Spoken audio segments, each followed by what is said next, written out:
Welcome to the Skeptic Zone, the podcast from Australia for science and reason.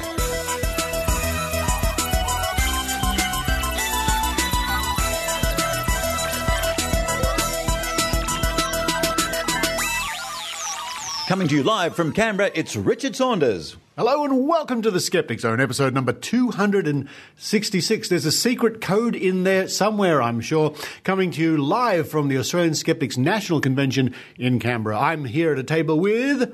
Maynard's here.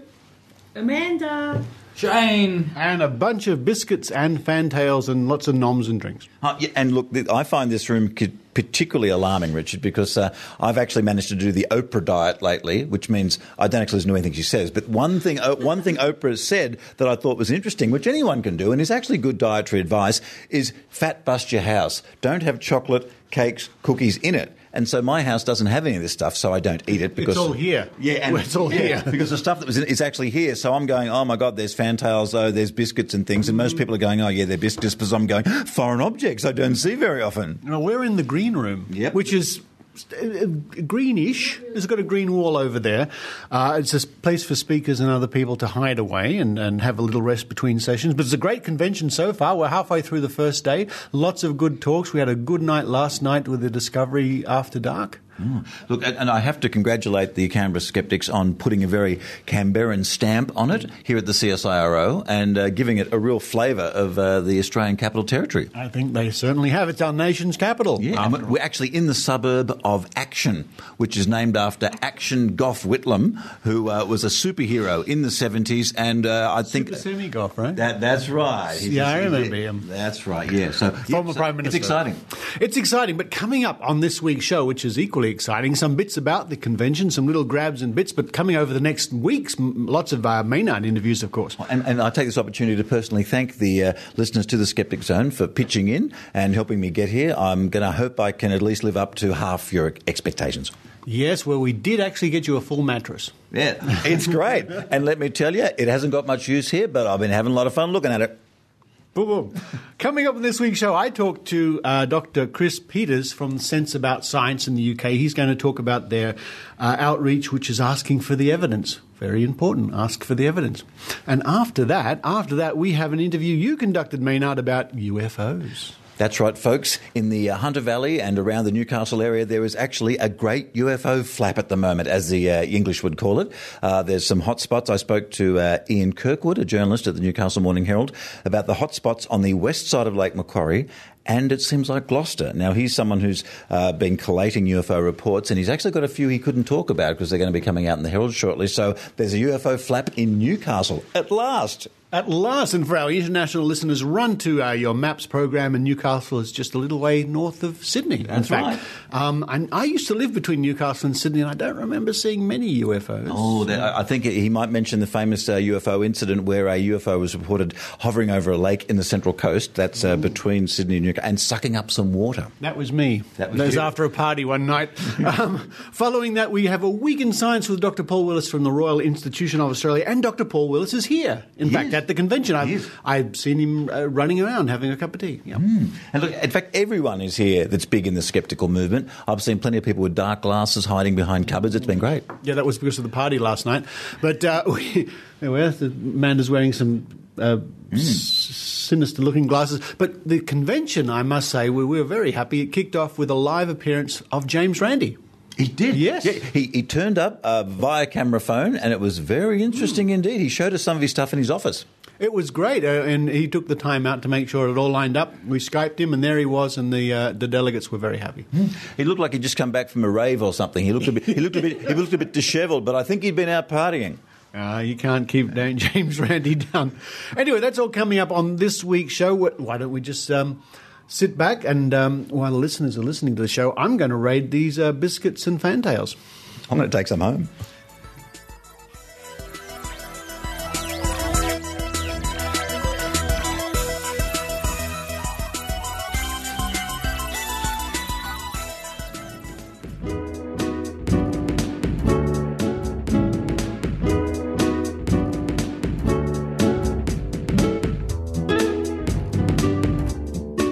Well, one of the things that skeptics should do, of course, is ask for the evidence. And in fact, the motto of Australian Skeptics is seek the evidence. Always a good thing for skeptics to try and do and encourage.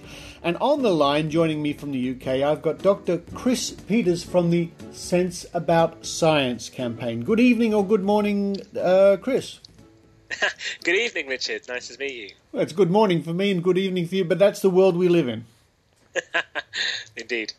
Now, you're involved with the Sense About Science. In fact, a couple of years ago, we interviewed Dr. Sheila Lane from Sense About Science when it was sort of relatively new. But I wanted to find out more about the Ask for Evidence campaign. What's that all about? So Ask for Evidence is a campaign we've been kind of running quietly for about 12 or 18 months now. And it's basically encouraging members of the public to ask for the evidence behind claims that they come across, whether it's in newspapers, on adverts, or their politicians' claims that they make in Parliament. We want people to ask for the evidence because not only is it going to kind of empower people to kind of start a conversation about evidence and what that all means, but it's also going to hold individuals and organisations who are making these claims to account. And so what we see as our kind of 5-year target is to really have this culture change where people expect to be asked for evidence, and as a result they take precautions so that they actually do make sure their claims are evidence-based. Yes, we see this quite a lot, especially in media reports and press releases and from companies saying scientific research shows or studies indicate or this product has been scientifically tested, which all sounds very impressive, but quite often it's rather hollow, isn't it? Exactly. I mean, we've been kind of, different members of the public have gone out and asked for evidence behind, various claims, and it's been really interesting to see what they've come back with. So there's a few examples where someone asked for evidence behind a detox drink. And of course, there was absolutely no evidence that this drink indeed, did anything along the lines of detoxification, which has quite a narrow scientific meaning. So there's lots of examples out there of claims that are based on pseudoscience and are there to capture the unwary consumer. Absolutely, and I think that's very important that consumers are protected. I mean, it's all very well saying let the buyer beware, but the buyer needs to be given the right information so they can be fully informed. And again, it comes down to people throwing around scientific words and terminology and things like that in order to impress people to, well, what quite frankly turn out to be vacuous claims. How long have you been involved with this particular project? So I've been involved for just over a year now, and we've really seen over this time that it doesn't take very many people asking to really kind of make a difference. And that's why we're really keen to kind of expand the campaign and get more and more people asking. And we really think that kind of skeptic organisations should be kind of at the forefront about this because, like you say, people are already seeking the evidence. But the more people that do it, the more people that know about the campaign, the more the kind of ask for evidence mantra kind of permeates through society. And, the more people expect, and the more people expect to be asked. That's what we're really after. And I see, looking at your website, which is www.senseaboutscience.org, some of the very famous and interesting people you have promoting the Ask for Evidence. Just glancing at it now, I can spot some of the doctors from the Embarrassing Bodies show. Yeah, indeed. We've got quite a list of high-profile public figures who've basically said they really support the campaign, and they're really keen for it to kind of go on and become this all-consuming thing that we're hoping it can really make a culture change. One of the things that we're really keen to help with here is that asking for evidence is often only half the story. Often it's a case of helping them understand the evidence. So we had an example where someone asked for the evidence behind an energy drink, and the claims that this improves athletic performance more than water, for example. And they were sent in return something like 100 scientific papers. Now, for most people, that would be the end of the conversation. They don't have the time or or the kind of training to go through these papers and be able to tell whether what they've been sent is actually an acceptable amount of evidence. Or even they might look at this and think, oh, this is science. Well, oh, the claim must be correct. So we were able to kind of get in touch with scientists familiar with that field and put them in contact with the person who made the ask for evidence request to begin with, and kind of give them a steer on whether the evidence stood up to scientific rigor. Were the papers peer-reviewed, for example, is a good question to ask. That's a very good point, because there's an old technique which you've probably heard called gish galloping, is where you flood your opposition with so many references and papers and points of view or so-called scientific references and things like that they're floundering. This is a technique used in debating, where you just flood your opponent with endless things that they cannot possibly refute in the time allocated. So it's sort of a cousin to that, I suppose, when you're flooded with information that you probably can't adequately comprehend. Yeah, it sounds very similar. Sense About Science, the charity, we've been around for about 10 years, and we've kind of built up a database of scientists, experts, specialists, and we've got about 6,000 of them now.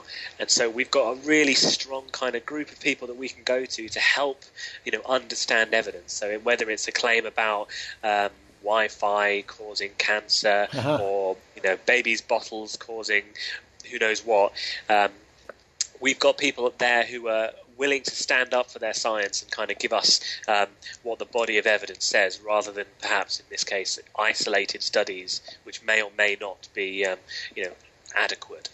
Do you get many inquiries from the general public who are maybe a little bit confused or wanting to know more? Yeah, we really do. I mean, a lot of it is our kind of supporters who we've been involved with over the years, who are often, scientists or, on the road to becoming scientists. But we've seen more and more over the last year, friends of theirs kind of one step removed, kind of those kind of people asking. So it's definitely a case of the general public are getting in touch and beginning to kind of take on the message of the campaign. But what we really need to do is promote it and get it further out there. I think that's a very, very good idea. The more information that the general public can receive, and even people like me, wanting to find out some more decent information, it's always nice to have more resources. So the website again is www.senseaboutscience.org, but there's also a Twitter feed, and I imagine there's a Facebook page. Is that right? Yep, Sense About Science has got a Twitter handle. It's Sense About Sci. We've also got a Facebook page. And if you're going to be tweeting about Ask for Evidence, use the hashtag Ask for Evidence. And if you go on the Sense About Science website, you'll be able to find the Ask for Evidence pages where you can see, examples. There's about 70 or so examples of different people who've gone out there and asked for evidence behind things like hangover prevention patches, or even things that politicians have said in Parliament. That's great. Yes, I'm just having a quick look at it now. There's all the information. The Twitter, which everybody should follow, Sense About Sci, SCI, using the hashtag Ask for Evidence, so people can put that in, put their question in there, put the hashtag in, and that will come to your attention. I think that's a wonderful thing. Well, Chris, thanks very much for spending some time to talk about Sense About Science with the Skeptic Zone. It's good to catch up with Sense About Science, because it's been a couple of years since we found out what was happening, and I hope we can chat soon about any progress. Great, yeah, it's been good to chat, and we've got lots more to talk about, so I'm sure we can do something in the future. Thanks, Chris.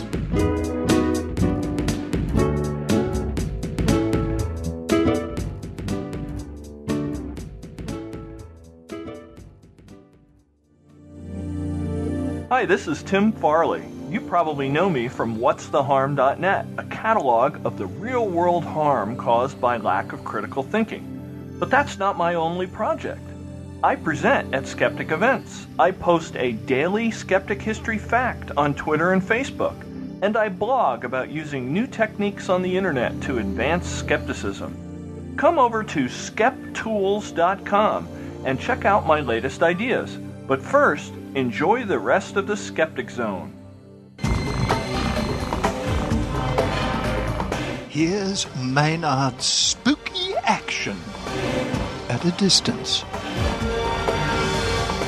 I'm here in interrogation room number 2 in Bolton Street of the Newcastle Herald, where oddly enough Lee Harvey Oswald was held briefly 50 years ago. They didn't find out a thing this month. And I'm here with Ian Kirkwood. Hi Ian, how are you? I'm well, thanks Maynard. Now, how many years have you been writing for the Herald? I started here as a cadet journalist at the age of 27 in 1987, so a bit longer than I'd expected, but it's a lovely job. I get paid to watch the world go by, and I'm quite happy doing what I do. Now, Ian, the reason I'm talking to you is because we are currently experiencing a minor UFO flap in the Hunter and Newcastle.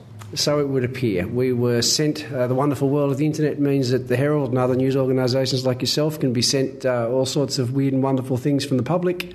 2 weekends ago, we were sent some photographs taken by a family at Belmont, coming home after a meal on a Friday night, of an object that they watched, a blue sphere, very bright blue sphere, turning from blue to red and flying and hanging in the sky, travelling around unusual patterns. They took some photographs of them. They emailed the photographs. Okay. That was Lee Harvey Oswald. They sent some photographs to the Herald, which 2 days later, on the Tuesday, I looked at, blew up on our screen, and the colour wasn't there, but the amazing thing was that in one of them, the single light that you saw on the iPhone picture broke up into 5 or 6 different spots of light in what looked to me to be a boomerang or the front of a wedge shape. And to me, that was, it was something that was unusual. It certainly wasn't a normal aeroplane. Spoke to the people that took the photograph, wrote a story. From there, not only was I contacted by people that emailed me, but the Herald's Facebook page lit up with hundreds and hundreds of comments, some of them derisive, as you'd imagine, some of them positive, some negative, but also through that we were then sent other material which we've continued to investigate. Now, one of those was a video taken by a Belmont man on the last day of September, looking in a similar direction to the person 2 weeks later took the photos that kicked all this off. So this man, a man by the name of Tom, and his surname eludes me at the moment, took a video from his veranda in Belmont Street, basically behind the Gunya Hotel, looking west. Now, when you look at this video, it's on YouTube, and I think we can probably provide a link for you. You can see the blue light hanging, and once again, it's the blue sphere hanging in the sky. Seems to be being stationary. He moves the camera in and out, bring it forward and back, and then the light starts to move, and you can quite clearly see it move because you've got stationary lights on the western side of Lake Macquarie at the bottom of the frame, and this light moves. You don't get a lot of depth in the picture. So it was interesting enough. When I then tracked him down, what he saw was a light that had flown in, as far as he was concerned, had flown in from the west of the lake, had flown over where he was at Belmont, had flown down to the south of him towards Blacksmiths Beach, and then had shot back west over the lake again. And that's when you listen to this video, you'll hear people talking, and it's clearly not the first time they've seen it, because they're saying, well, this is what your father saw the other night. So we've now had 2 sightings of this blue spherical object, and it also changed colour, so it goes from blue to red. And is clearly travelling in a way that it stops and starts and flies in not an aeroplane type fashion. Any chance of being some sort of remote vehicle or some sort of remote toy or something like that? It could be, and people have written in that sort of suggestion, and I think without some sort of detailed analysis of the film, you've got to say, well, that's quite a possibility. But my looking at it is that it doesn't appear to be moving. It travels such a distance that I would sort of discount that sort of thing. And yes, you could have a little gyrocopters up there, something like that. But this was an intense blue light that looks, it's something the size of a helicopter or something. It's not small, So I would say probably not. And in what way does the publicity from the paper and other media outlets in areas drive these people to come out of the woodwork? Do you think people are always seeing these things all the time, and when something like this comes up, they contact you, or you giving it the publicity makes people go looking more? I think it's the former. There's obviously, when something like this happens, people write in, and then you then look at, see whether things that are being sent to you are newsworthy, and so you keep the story going, if you like. And I wrote 3 stories last week, plus a column on it. The third story, I went looking for people both in the straight meteorological society, if you like, and also in the UFO community.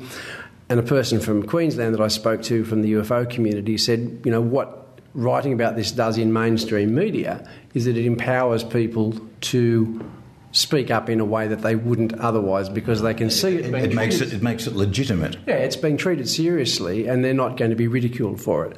So look, I've received a number of emails from people who've given me contact details. Some of them have sent me photographs that I can't explain at the moment, but rather than put them up immediately without looking at them and having them ridiculed, I'm going to do a little bit more research this time. Also, if you look at the Herald Facebook page, you'll see people that have written in there, they put their names and their phone numbers there, and they've said, look, please, speak to us. We've seen similar sorts of things. Are you going to get some photographic experts to have a look at these photos and videos? Look, I haven't actually really worked out what we're going to do yet. I mean, unfortunately, this is really, it's a sideline to my daily work, which is usually perhaps a bit more serious or mainstream issues than this, so I've got to kind of do a fair bit of it in my own time. But Actually, as a journalist, is it a bit of a worry for you to do these things, because it's somehow you lose some credibility by touching these items? I know that happens to me, but I have that problem anyway.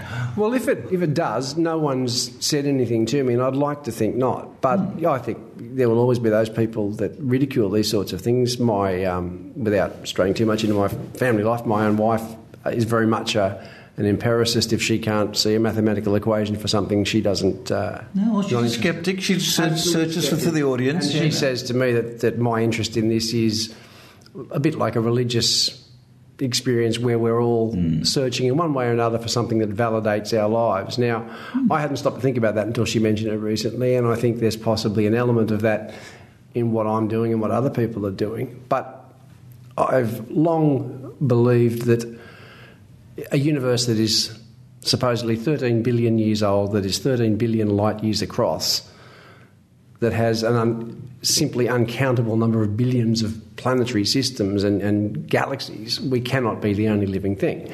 Now, the conventional answer to that is, yes, we may not be, but the distances between the parts of the universe are so great that you can't physically travel there in a lifetime. But the answer to that, if you listen to UFO lore, is that these beings have already found a way to travel through those dimensional, issues.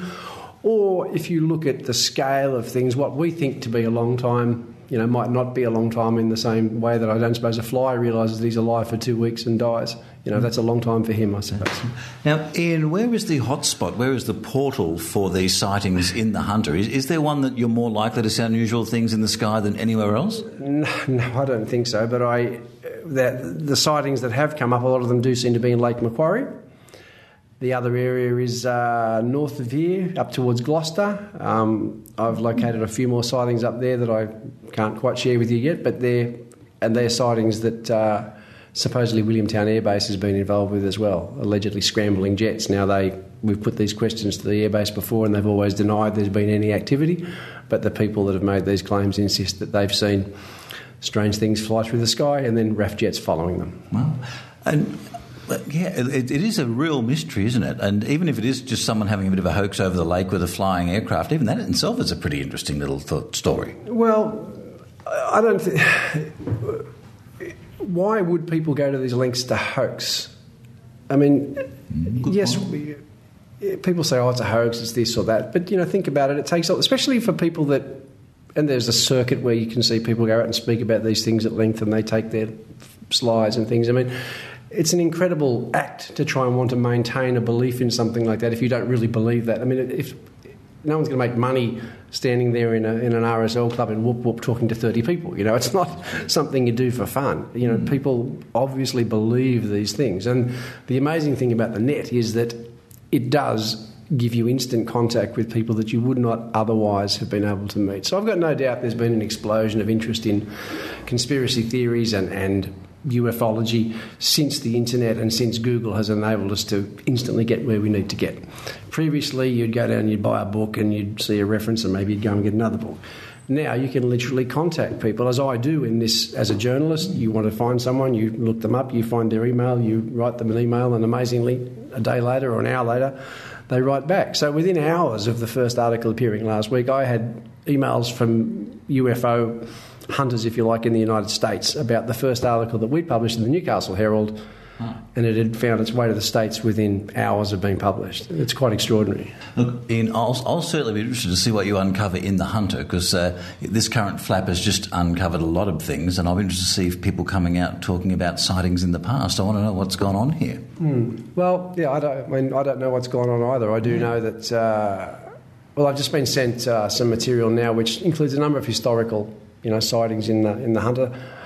I mean, there was a book written in the 90s which my colleague Joanne McCarthy wrote about in Saturday's paper. I think it's called the Gosford Files, and that was it's a collection of UFO sightings on the Central Coast, which was spawned by a sighting which was recorded in the Central Coast newspapers, and one of the sources for this story was a serving Central Coast policeman who swears he saw a UFO come down and suck water up out of the lake. Now that was the source of that book, and those articles were reported by Jason Gordon, colleague of ours, works here now, he's off at the moment, but he wrote those newspaper stories, and the book, The Gosford Files, is dedicated to him because of his reporting on that.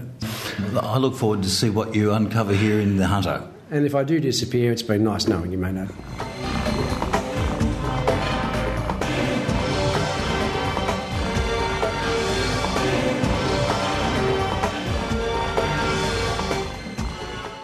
Virtual Skeptics is a weekly web show in which we discuss the latest news in skepticism.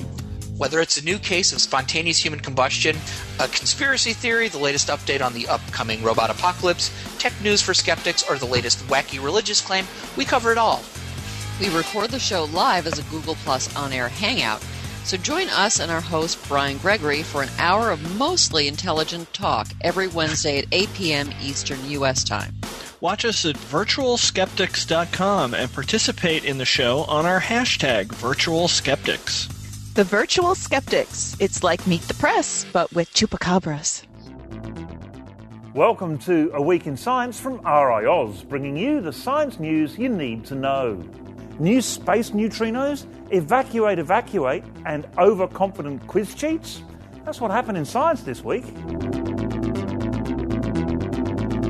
Imagine you're in a crowded building and then you hear this. Which exit are you going to take? Scientists developed an online game to test whether people responded better to memorised evacuation instructions, exit signs, or whether they just follow the crowd.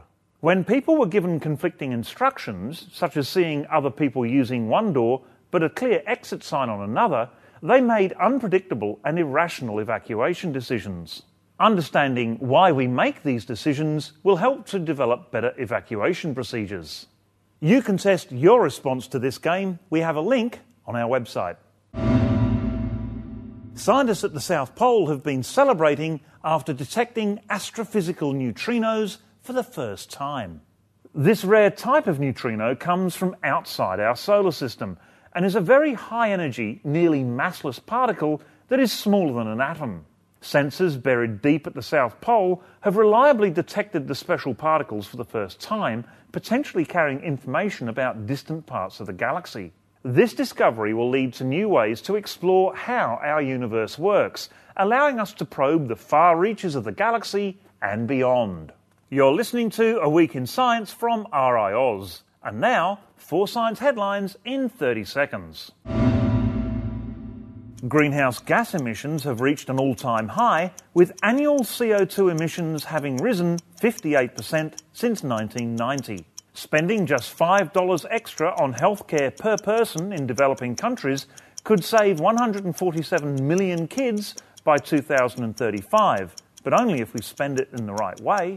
Unusual El Niño events will occur twice as often in the future, even based on a conservative global warming scenario. And people who use Google to find quiz answers actually think they're smarter than people who rely on their brain alone. Don't forget to watch Science Behind the Headlines on Tuesday night, where we'll be looking at those holiday blues. That's all for this A Week in Science. I'll catch you next week.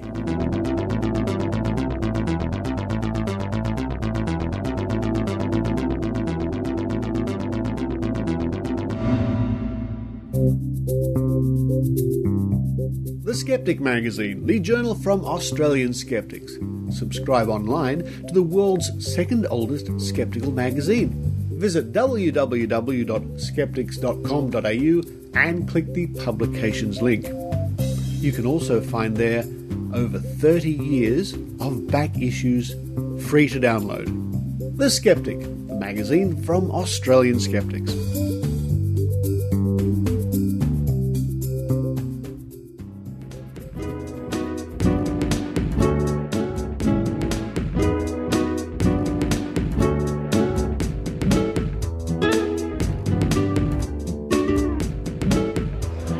Why don't we just start at the beginning, folks? I'm here at the CSIRO Secret Research Centre, where downstairs they're working on cold fusion and other interesting stuff. But I'm here with Paul. Paul, now where are you from, Paul? This great nation of I'm ours. from Canberra. So you caught a cab here? Yeah. Well, actually, I'm not coming to the convention, unfortunately, but I'm here tonight. So. Oh, okay. So what? What they wouldn't let you? Was there an incident you couldn't come? It's family issues. Look, we certainly will understand them. Other things to do. So. Look, because it's all about conspiracies this weekend, what is your favourite conspiracy? You must have one. I don't know, really. Oh, you've stumped me, I'm afraid. What's your favourite conspiracy? Wow. Because I thought the new one on the JFK one was interesting. It was a Secret Service agent. Service. I thought that's about the only plausible conspiracy I've heard of all thing because it involves an F up. Ah, yes, yeah. That's right, yes. And we all know that they're actually more likely. Yeah, well, exactly. That's how things go, isn't it? Now, how would you describe the crowd here? It's a Canberra Skeptics National Convention, and is there a type of person you... all ages, all walks of life. Yeah, no, it's not overly nerdy. Oh, there are some nerds here. I'm a nerd. Well, what's your specialty, sir? Oh, well, I like Doctor Who. Oh, okay. So you'd be excited about the 50 years this weekend? Yeah. Wow. Now, Doctor Who, Star Trek, okay? Now, do you get in... Now, I know there's a massive schism there. I know the two sides don't get on. How do you go with that? Slightly towards Doctor Who, I'm afraid. Okay. Yeah. Now, what's the problem with Star Trek? Is it just it's Americanism? Is it a bit militaristic? Oh, it's all right. It's a little bit more plausible in some respects, but Doctor Who's more entertaining. The plot's a bit better, I think. Well, it's great. I mean, also, he basically turns up where people don't expect him to turn up at a time that he's not expected to be there, and, well, that's your story, really, isn't it? I think the concept of any place, any time is pretty mind-blowing, so... Yeah. Now, of course, we're here at the Canberra suburb of Action, as I like to call it. It's a great suburb. And who have we got here from the CSIRO? Stephanie Routley. And what are you doing in the foyer here at the launch here this afternoon? We have a few different experiments, but right now we have a couple of stick insects, some giant spiny stick insects. Now, look, huntsman spiders scare the poop out of me. These are much bigger. Now, you say these are from the east coast of Australia. What do they eat? They're vegetarian? They are. In fact, they're follivorous, so they only eat gum leaves. So only eat eucalyptus gum leaves. And despite the fact that they look horrifying, they actually are quite pathetic. They can't actually do very much to defend themselves. They're not aggressive in any way. So they're not in fact, they're quite like huntsmen in that they don't actually do anything aggressive. And what's their part in the ecosystem? Do they get rid of old gum leaves that aren't any good? What's their part? They like the tastiest ones, naturally. But actually they have a very interesting relationship with ants. So the female stick insects, when they have their babies, they drop their eggs out onto the forest floor, but they attach a little capsule of sugar. And the reason they attach a little capsule of sugar is so that the ants that live all over the forest floor, obviously, and can also carry 8 times their body weight, come and pick up the eggs with the capsule of sugar attached, and they take it back to their nest so that they can share the sugar around with the rest of the colony. But what's fascinating is they eat the sugar of the stick insect babies, but they don't actually eat the egg itself. And the reason they don't eat the egg itself is because they have the same pheromones as baby ants. So they smell exactly the same. And so that's an example of of a symbiotic relationship in the environment whereby you have two animals living in harmony and aiding the development of the other one. So in this situation, the ants are receiving the food, the sustenance from the sugar. And they're transporting the eggs. And they're transporting the eggs. And so in return, the stick insects are receiving that shelter, that protection. Now, if the stick insect here suddenly isn't chilling out or is a bit upset, can you actually tell? So it's interesting. So the females, you can tell straight away. So they do this funny thing where they lift their tails up to make them look like scorpions. Yeah. But the males are a bit sad. The males fly. That's their defense mechanism. And so when they're scared, they'll either stay very, very still or they'll fly away. Sometimes they both do a sort of little wiggle to look like they're wind, like a little leaf wiggling in the wind. But no, it's the females that are the most distinct when they're scared, obviously. Now, and are these ones from the east coast of Australia similar to ones found around the world? Are they all similar kind of look? Are ours a little bit different in colour or shape? Well, with the giant spinies, the females are much larger and they look much more like leaves than the difference between the sexes of other stick insects. I can't say in terms of international stick insect creeds, I'm afraid. I don't know. But there are other stick insect species in Australia where the females are more similar to the males. And you can get them in all sorts of colours and sizes and things like that. Would the indigenous population have eaten them? I imagine so, but I wouldn't be able to verify that, I'm afraid. Okay. Yeah, yes, because they just don't look tasty, do they? No, not the most enticing of creatures, yeah. Great. Well, look, I hope you go great. Have you ever lost one? Has it ever been showing it to someone and it's wandered off? Absolutely. The males flying all the time up in the trees that we have up the back there, full of males. Great. Thank you very much. You're welcome. Thank you. Now, here in a disreputable corner of the opening night of the conference here, who have we got? My name's Andrew. And you've just been doing some very effective cold reading using the tarot card. The advantage of using tarot cards is that you don't have to cold read because the cards do all the work for you. Oh, okay. And would you try to do it? You think, yeah. I mean, I'm trying to think what other ones do it for you, but you're right. Yeah, it is all laid out there, and it's just a matter of you interpreting it. Now, how do you cold read a person? What do you look for in the face to change? Or what is the one thing that's got to change in their face? Recognition. When you lay out a card and you say, well, this card represents this and this and this, does that mean anything to you? And they go, yes, that means something to me. That's my mum. So that's the thing that you can hook your story on to impress them. Okay. And it's all about impressing them, really. And what's your favourite card to get? In that cold reading you just did there with the tarot card, you got the Fool. That's pretty good. What's your favourite one that you like getting? The Emperor's always a good one because it's double-sided, isn't it? Yes, the Emperor is definitely two-faced. I don't know. I do like the Fool. The Fool, if you have a look at a standard deck of tarot cards, the Fool is setting off on a journey and he's about to step over a cliff. So to relate that to somebody's life, you say, well, you're about to embark on some sort of endeavour. You don't know exactly where it's going to go. You don't know how it's going to work, but you're determined and you're setting out and you're taking those first steps. So it's very. I mean, a lot of people can relate to that. And have you actually encountered people that think you have genuine fortune-telling talent? No. For a start, because I never claimed to have it. But sometimes they go, oh yeah, but you do have it, you just don't want to admit it. There is that. I personally have not encountered that. I do know people who have encountered that. I personally have not. I'm always at pains to explain.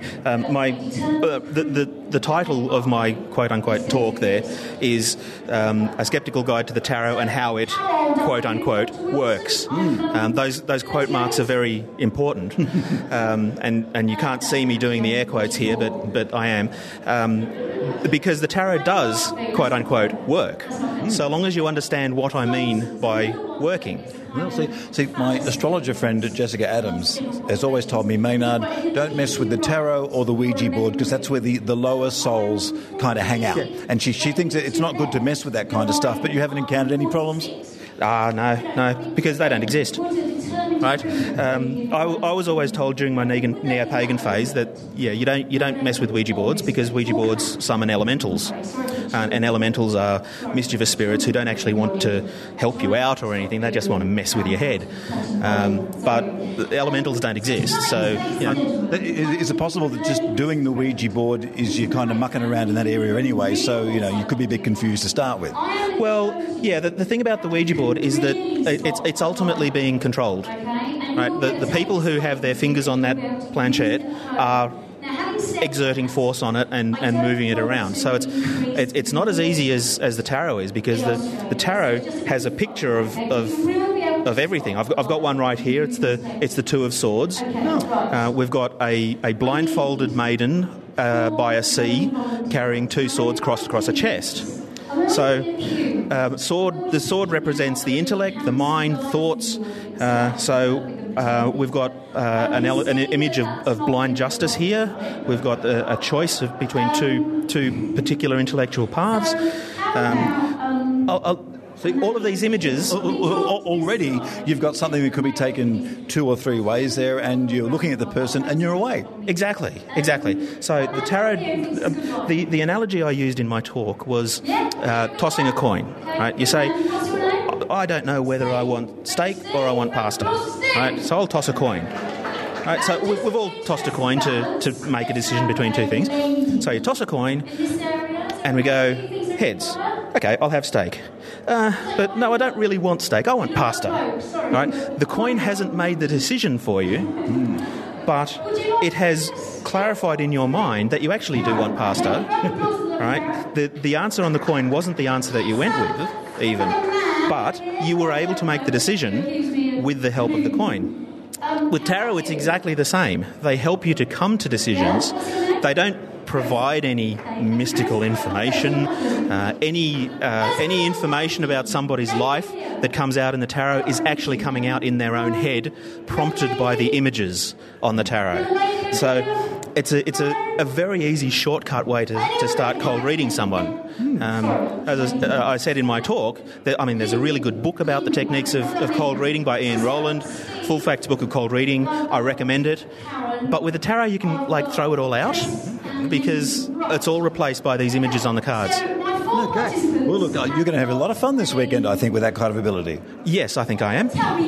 One last question. What's your favourite conspiracy? It has to be the Illuminati. Because it's so overarching. Yes, exactly. And I don't know if you've noticed, but we're in Canberra at the moment. If you look at a map of Canberra, we have what we call the Parliamentary Triangle. It's Commonwealth Avenue and Kings Avenue. They converge at Parliament House, but in between them, there's this round King Edward Terrace, which has old Parliament House in it. And if you look at that, it looks exactly like the eye in the pyramid of the American $1 bill and other symbols as well. Ooh. So, it's an Illuminati symbol. Actually, it's a Masonic symbol, but anyway. And the guy who designed it was a Mason, and they love putting symbols in everything. I hate to lose you, but is this your picture? There's no way that's my picture. Oh, have you got a partner here? No? Oh, well, if you did, I would say to them, bad news. Your hubby is a very bad liar. Is this your picture?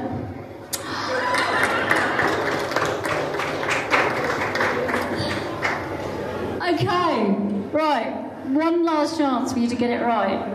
Okay? Now, I've just witnessed an exhibition of Dr. Chrissy Wilson calling bullcrap. You were calling bullcrap on members of the audience, and then you yourself was called bullcrap. You were shenanigans. Shenanigans was called on you. Yep, absolutely. Shenanigans, liar, they are both on my CV, Maynard. What were you doing there?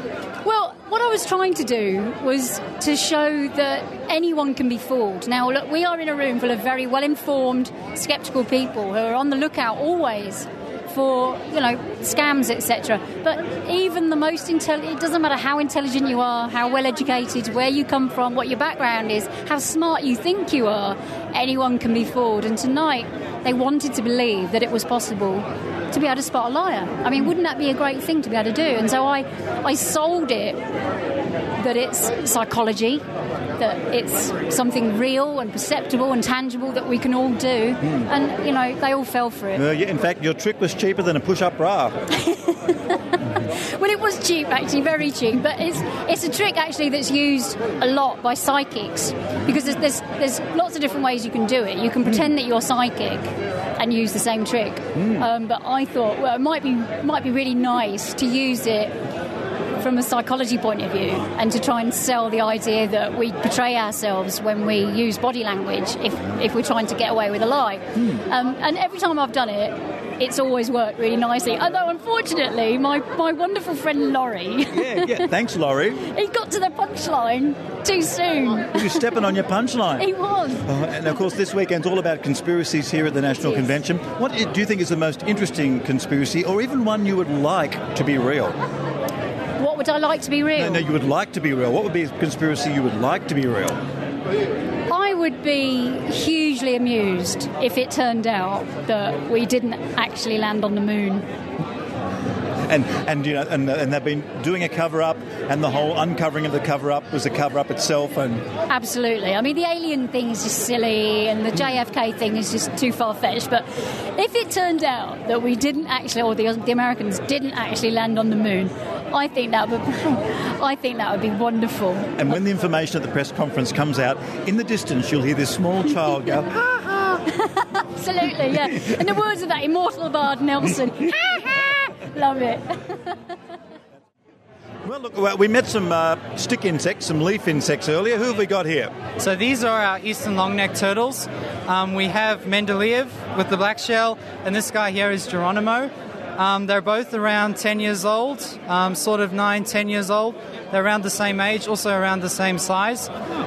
Like I said, they are turtles. They have webbed feet, and they use them for swimming. And what are they like with crowds? When the leaf insects get a bit distressed, they fly around or they go all funny. What do these guys do? So what these guys do is they have musk glands in their armpits, and what happens is when they threaten, they secrete chemicals that smell bad. So if things smell like a fart, it could be them. Exactly, yeah. So they're known as stinkers, and that's the reason why. So once they get freaked out, that's the first thing that they will do. Now, I've got to ask you, what's the difference between a turtle and a terrapin? Oh, good question. So we were just having that discussion. Oh, okay. So terrapin could reference a tortoise that lives in water, okay? But turtles are also the same thing. So terrapin is a bit of a confusing term. So I don't know why that crept into classification. Now, a lot of people mention that they aren't always the best pet for children because they have a long life cycle. Yes, they do, definitely. So what happens, these turtles only reach sexual maturity once they're 15. So they'll only start laying eggs once they're around 15. And it's up until then, you can only start sexing them once they start laying eggs. There's no other way to differentiate between them. So you have to wait a long time in order to find out whether it's a boy or a girl. So it's going to be difficult to name them. So they can live up to 50 years, okay? Some of them can exceed that.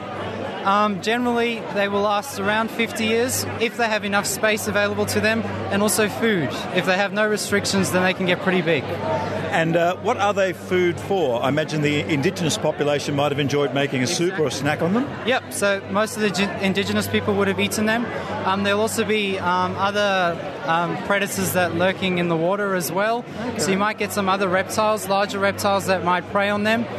It would have to have a pretty strong jaw, though, in order to get through that shell. Yeah. But there are also some birds that also eat turtles. They'll also eat them once they're dead. If they've beached, you might get some birds that will snack on them. Because like I say, even the fleshy parts of them don't look that inviting. Yeah, definitely not. And especially if they feel threatened and they're covered in that musk gland fluid, I wouldn't want to be eating it. It's going to taste horrible. Yeah. Now you've been bringing animals out all night here at the CSIRO Centre. What else you got out there? You got some kelpies downstairs. What else you got here? So what we have is, at the moment, we only have stick insects and turtles. We also have a scampi that runs around in there now and again. I don't want to handle him, but he's in there. We also have some fish. We have a little aquarium with corals in it, live corals, which is doing really well. They actually look really, really cool. We have some fish in there, like I said. Other than that, there's not an awful lot going on when it comes to animals. Do you think you could take a crack at having a tame dingo? That's very Australian. It could run around the foyer. It'd keep all the cats away. It would. We might actually need one. That might be handy. Well, you have a great time. How long can you leave them out? We don't want them to dry out. How long can they be out of water? So they can spend a few hours out of water, and generally they can actually spend sort of up to 6 hours, I would imagine, before they begin to dry out. And it also depends on the sunlight. So they'll come out more at night than they do during the day for obvious reasons. That's cool. And people love petting them. Definitely, yep. So they love touching their shells, also looking underneath. People don't often get to see what it looks like underneath, and that's quite different. Actually, from that angle, it looks like a really expensive purse because all these legs are folded away, and it just looks like it's a square. Exactly, yeah. And there's a nice pattern underneath as well, which is different in all of them. Wow. And most people don't know about that because they only see them from the top. Yeah, so it's quite fascinating when you first see it. That's right. But they're not good for kids because they live for a long time, and kids get bored sometimes. Exactly, yeah. And they might stop caring for them, and then that's not going to end well. Yeah, so I probably wouldn't have them as a pet, especially if I'm a young kid. Maybe if you're a bit older and you really care about turtles, then it would be a good idea. But they need a lot of care, so you've got to be prepared to take them out of the tank, give them a lot of exercise, or else they're going to get bored and they're going to die young. I can't say I've ever seen a fat one. Yeah, you can get fat ones, but those are generally found in the wild. When you keep turtles, you can only keep them in a tank that has a limited size, so they eventually grow too big for the tank and they have to stop growing. And that's the case with these guys. These guys won't get much bigger just because there's not enough space available to them.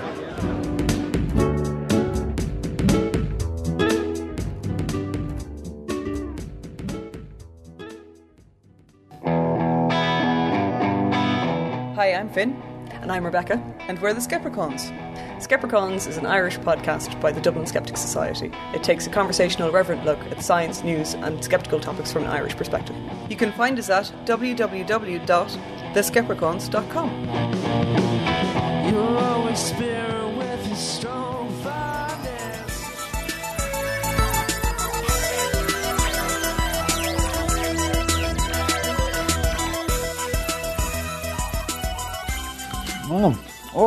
These biscuits, Maynard, they're great. Oh, sorry.